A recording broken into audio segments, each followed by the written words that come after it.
대구 수성갑에 지역구를 둔 4선 의원 새누리당 이한구 의원이 내년 20대 총선 불출마를 전격 선언했습니다. 새누리당 의원으로서 총선 불출마를 선언한 것은 이번이 처음이죠.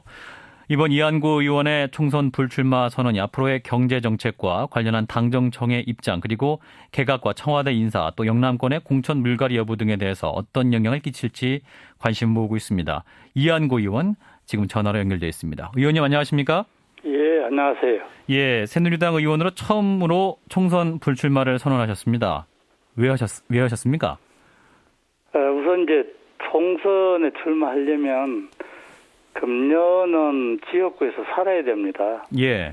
그렇게 되면은 지금 제가 해야 될 일을 금년에 못하게 될 것 같아서 그래서 제 시간을 갖기 위해서 내년도 출마를 안 한다 이렇게 선언을 했고요. 예. 지금 이제 우리 경제 상황이 예사롭지가 않기 때문에 저는 좀 박근혜 정부가 성공할 수 있도록 만들려면은 좀 여기에 좀 더 몰두하는 사람들이 있어야 된다고 생각을 합니다. 예, 그러니까 경제 챙기기 위해서 이제 지역구 의원으로서 한계를 극복하시기 위해서 불출마를 선언하신 것인데, 그러면 언제부터 이런 생각을 하신 건가요? 뭐 좀 됐는데 결심을 못 하다가 근래에 결심을 한 겁니다. 예. 자, 그렇다면 경제 문제 해결을 위해서 원외에서 어떤 역할을 생각하고 계신 겁니까? 지금 우선 이제 원외 얘기하시는 건 너무 빨라요. 앞으로 제가 국회의원 임기가 1년 남아 있어요. 예, 예. 그러니까 이제 향후 1년간에 국회의원으로서 제대로 된 역할을 좀 해야 되겠다는 생각이고요. 그 역할이라는 게 지금 세계적인 경제 전문가들 사이에서도 방법을 잘 찾아내지 못하고 있는 이 세계적인 경기 침체 문제 또 국내에서 여러 가지 구조적인 장애를 우리가 당하고 있는데 거기에 대한 새로운 어떤 탈출구를 예. 창의적인 탈출구를 좀 찾아내 보려고 그러는 것이고 또 국내 구조개혁을 좀 가시화하도록 내년에 출마하는 거에서 떨어버리고 여기에 좀 욕을 먹더라도 예. 구조개혁하는데 힘을 보태려고 그렇게 생각하고 있습니다. 예, 경제 얘기를 좀 해보죠. 이제 국내 경제 상황에 대해서 이런 말씀하셨습니다. 아주 심각한 위기에 처해 있고 이대로는 정말 후회할 일이 생길 수도 있다. 그리고 미래의 재난에 대비해야 한다. 이런 경고를 하셨는데 그러면 어느 정도 심각한 상황이고 어떤 재난을 말씀하시는 겁니까? 그래서 이제 시간이 없어갖고 자세히는 말씀을 못 드리는데 예. 지금 제가 느끼고 있는 건 이렇습니다. 우리 경제가 굉장히 짙은 안개 속에서 무기도 제대로 된 거 없이 빈손으로 깊은 숲속을 계속 헤매는 기분입니다. 예. 한마디로 말씀드려서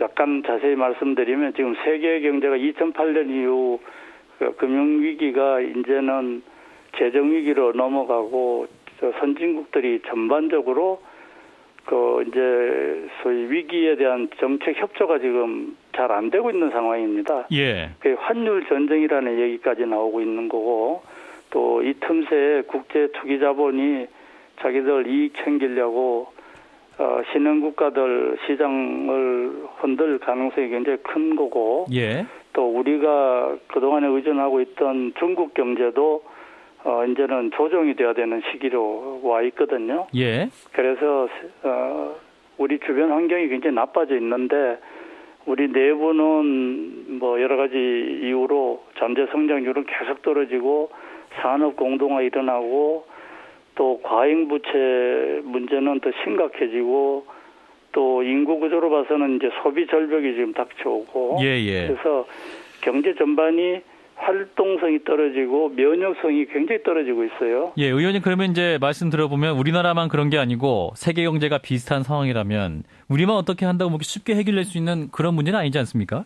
절대로 쉽게 안 되죠. 예. 그런데 세계 경제가 더 어려워지면 어려워질수록 우리는 더 준비를 많이 해야지 살아남지 않겠어요? 예. 이제는 뭘 번영하는 얘기할 때가 할 정도가 아니고 생존 문제를 거론해야 될 때가 온 것 같아요.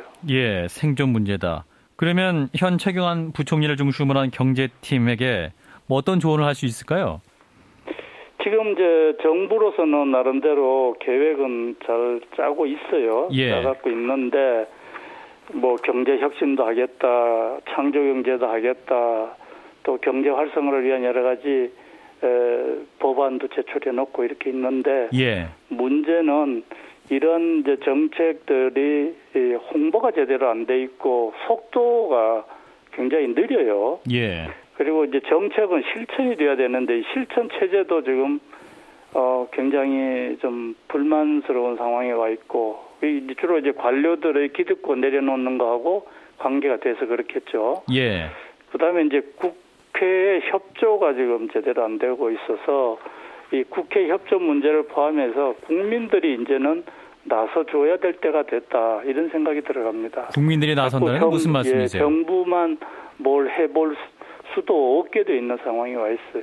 예. 그러면 이런 상황에서는 지금 이제 세금과 복지 논란이 뜨거운 상황인데 국민이 나서야 한다는 의미는 어떤 의미로 받아들여야 될까요? 그러니까 국민이 각자가 자기 할 일 좀 이제는 책임 있게 좀 하는 체제로 들어가 줘야 되고 또 새로운 우리가 처하고 있는 이 위기 상황에 대한 인식을 같이 하면서 예. 이 방법을 찾는데 남의 일처럼 하지 말고 적극적으로 자기 일처럼 나서라 이런 뜻입니다. 그러니까 지금 정치권에서 여러 가지 혁신이니 제도 개혁이니 얘기할 때 예. 그냥 건성건성 정치권이 지금 여러 가지 실망스러운 일을 많이 하고 있잖아요. 예. 그럴 때 국민들이 직접 실망스러운 행동하는 사람이나 정당에 대해서 아주 준엄한 비판도 하고 또 자기 할 일도 하고 또 각계에 보면은 특히 기득권을 갖고 있는 예. 사람들이 많이 있습니다. 예. 그런 분들이 또 적극적으로 솔선수범해주고 이렇게 해서 같이 위기를 극복하는 게 중요하다 이렇게 생각합니다. 예, 뭐 국민이 나서야 하신다는 말씀은 연금 개혁, 뭐 증세 논란 등에 대해서도 부정적으로는 볼 것이 아니다. 뭐 이런 말씀으로 해석해도 될까요? 증세 문제는 또 딴 문제고요. 예. 역시 이제 소위 공공부문 개혁, 그죠? 규제 개혁이나 공기업 개혁이나 공무원 연금 개혁이나 노조 개혁이나 금융 개혁, 또 심지어는 교육 개혁, 예. 이런 분야가 다 지금 절실하거든요. 이럴 때 거기에 관계되는 분들이 기득권을 안 내려놓으면은 불필요하게 이 소위 갈등이 많아져서 진도가 안 나가요. 예. 그래서 이런 것에 대해서 좀 이제는 다 털고 같이 이 국가적인 난제에 대해서 미래를 대비하는 모습을 보여주자 하는 것이 제 주장입니다. 예, 그리고 이제 현재 유승민 원내대표 이제 증세 없는 복지는 국민을 속이는 것이다. 뭐 이렇게 밝히기도 했고 국민들의 합의를 거친 다음에 뭐 중부담 중복지를 갈 수도 있고 증세에 있어서도 법인세도 성역이 아니다. 이런 입장 밝힌 바 있습니다. 이런 유승민 원내대표 입장에서는 어떤 의견이십니까? 저는 거기에 대해서는 조금 생각이 달라요. 우선 이제 우리가 중복지 중부담이냐 아니냐 이 문제를 판단하는 기준이 예. 지금 기준으로 하면 안 됩니다. 이거는 중장기적인 문제이기 때문에 지금 제도만 갖고도 2035년 내지 40년 되면은 우리나라는 고복지가 됩니다. 예. 여러 공공지출, GDP에 대한 공공지출 비율로 봐서는 그러니까 이거를 판단하는 것을 어느 시기로 할 거냐가 중요한 것이고 또 이게 복지가 그 수준이 되면은 부담은 저절로 따라가야 되는 것이고 빚을 내서 할 수는 없다고 보면은 부담 능력을 그때쯤 어떻게 키울 거냐 문제인데 그러려면 잠재 성장력 키우는 게 제일 급한 일입니다. 예. 지금 증세 논의할 때가 아니다 하는 말이고요. 중장기적으로 어떻게 하면은 잠재 성장률을 높여서 고복지로 갈 때 부담을 해낼 수 있을까 그 방법을 찾아내야 하는 거고 또 복지도 이거 특성상 한번 정해놓으면은 나중에 못 고칩니다 제도를. 예. 그렇기 때문에 지금부터 복지 3원칙을 꼭 지켜야 돼요. 예. 예. 그러니까 생산적 복지, 또 맞춤형 복지, 또 지속 가능한 복지 이 세 가지 원칙을 반드시 지켜야 우리나라가 남유럽의 알겠습니다. 위기를 겪지 않는다 이런 말씀입니다. 예, 이제 사선 의원으로 대구 지역구 불출마를 선언하셨지 않습니까? 그러면서 젊고 유능하고 열정적인 후보자를 이제 당협위원장으로 모셔야 한다. 뭐 이런 말씀도 하셨네요. 그러면 예. 젊은 인물로 세대 교체가 필요하다. 이런 입장이신가요? 반드시 뭐 젊다 나이 많다 하는 것보다도 예. 좀 이제는 국회의원들도 뽑을 때 좀 유능한 사람을 뽑았으면 좋겠어요. 예, 말만 앞서는 사람 말고 말이죠. 예. 유능하고 한 사람을 뽑아서 이제는 자꾸 이렇게 지역에 내려오라 하지 말고 좀 국가 일 좀 하라고 이렇게 격려를 해주는 그런 변화가 있어야 된다고 봅니다. 예. 자, 오늘 이완구 총리 후보자에 대한 본회의 인준 표결 역시 문제가 되고 있습니다. 야당이 표결 불참하면 단독 처리라도 해야 한다. 이런 입장과 같은 입장이신가요?